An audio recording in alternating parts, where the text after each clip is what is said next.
আমার নবীর দরবারে এক অসহায় সাহাবা আসলেন, একটু দরিদ্র গরিব, মেয়ে বিয়ে দিবে, নবীর দরবারে আসলেন। এরকম সমাজে আছে না? অনেক বাবারা মেয়েকে বোঝা মনে করতেছে টাকার কারণে, পয়সার কারণে। কারণ দুনিয়াটা তো এখন টাকাওয়ালাদের, ঠিক কিনা? তাদেরকে বলে দিয়েন দুনিয়াটা যদি টাকাওয়ালাদের হতে পারে, কিন্তু হাসরটা, জান্নাতটা মদিনাওয়ালাদের, আশিকওয়ালাদের, ঠিক কিনা? তো যখন আমার নবীর দরবারে গেলেন, নবী বলতেছে টেনশন করিস না, যেখানে কেউ না এখানে আমি নবী আছি, টেনশন করিস না। কি হয়েছে?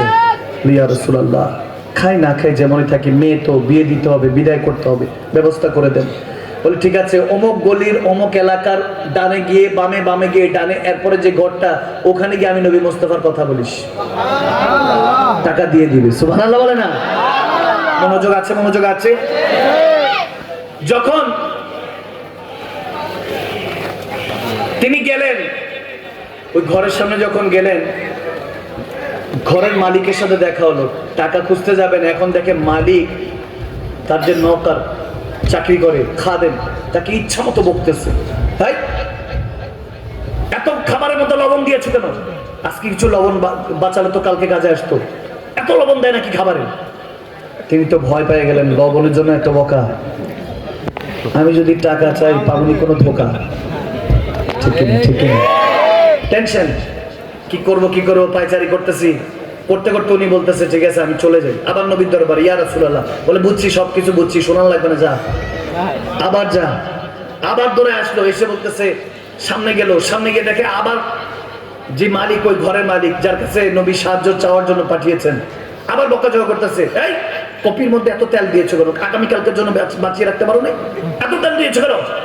বকা যখন দিতেছে, ওনার ভিতর তো ধুক ধুক ধুক ধুক। কার কাছে পাঠাইছিল আকা? কামলিওয়ালা কার কাছে পাঠাইলো? এই যে বকা, আমার হার্ট ফেল হয়ে যায় কিনা ধমক শুনে। কাছাকাছি যখন গিয়ে ফিরত আসবেন, মালিক, ওই ঘরের মালিকের নজর পড়লো, তাকে বলতেছে আসসালামু আলাইকুম মুহতারাম, কোনো কিছু প্রয়োজন? কাছাকাছি গেল, গিয়ে বলতেছে হযরত কিছু মনে করবেন না, আমার দয়াল নবী পাঠিয়েছিলেন।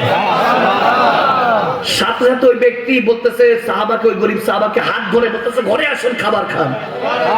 আগে মেহমানদারি, তারপর পরে কথা। মেহমানদারি করলেন, পেট ভরে খাওয়ালেন, খাওয়া টাওয়া সবকিছু শেষ, ফিটফাট করে বলতেছে হযরত আমার দয়াল আকা মদিনাওয়ালা কামলিওয়ালা নবী কি জন্য পাঠিয়েছেন আমার কাছে? বলে মেয়ের বিয়ে দিব, কিছু টাকার প্রয়োজন ছিল। সাথে সাথে থোকনা বের করে বলতেছে ওই রুমে সব খাজানা আছে, যা লাগে নিয়ে যান। আওয়াজ দেন, আওয়াজ দেন, সুবহানাল্লাহ, আরো জোরে। বলে যা লাগে নিয়ে যান। বলে কি বলেন হযরত, নিয়ে যাবো? বলে হ্যাঁ যা লাগে। ছুরি যখন সে তালা চাবি যখন দিল, দরজা খোলার সাথে সাথে দেখতেছে হীরা জহরত পড়া, টাকা পয়সা পড়া। বলতেছে যা সম্পদ দেখলাম, এই সম্পদ দিয়ে পুরো আরব কেনা যাবে। তিনি বলতেছে যা লাগে নিয়ে যান। এখন তার কাছে যা লাগলো আমি নেওয়ার পর বলতে স্যার কিছু লাগবে? বলে না। বলে এই থরিটা নেন, ব্যবসা করেন, যদি লাভ হয় দিয়ে, না হলে দেওয়ার দরকার নাই, মাফি। বলে কি বলেন হযরত, একটু আগে আপনি তেল আর লবণের জন্য, তেল আর নুনের জন্য যে বকা দিয়েছেন, এখন আমাকে সব দিয়ে দিচ্ছেন, ঘটনা বুঝতে পারলাম না। বলে ওই তেল আর লবণ আমার নবীর জন্য বাঁচাচ্ছিলাম, আল্লাহর জন্য বাঁচাচ্ছিলাম। কারণ যখন থেকে ইন্নাল্লাযীনা ইউবাইউনাকা ইন্নামা ইউবাইউনাল্লাহ, আমার আল্লাহর হয়ে গিয়েছি, নবীর হাতে বায়াত হয়ে, মুসলমান হয়ে, কালমা পড়ে, তখন থেকে আমাকে ওসমানে গনি বলা হয়, ওসমানে গনি বলা হয়। আমার সমস্ত সম্পদ আমার নবীর জন্য। এখন যখন স্বয়ং মালিকে মুখতার পাঠিয়েছে, তাহলে আর কিসের বাঁচাবাঁচি? এজন্য সব কোরবান করছি। তখন ওই দুজন সাহাবা দুজনকে জড়িয়ে ধরে বলতেছে আরে আমরা সেই নবীর উম্মত, যেই নবীর উম্মত হওয়ার জন্য সাহাবা রাসূলরা বলতেছে কিসমত লাগে, কিসমত লাগে। হয়তোবা সেদিন আশিকে রাসূল হয়ে তেনারা এভাবেই বলতেছিলেন ये नाज ये अंदाज हमारे नहीं होते, अगर झोली में टुकड़े मुस्तफा तुम्हारे नहीं होते, मिलती हुजूर आपके दर से भी इस मंगतों के यहाँ गुजारे नहीं होते।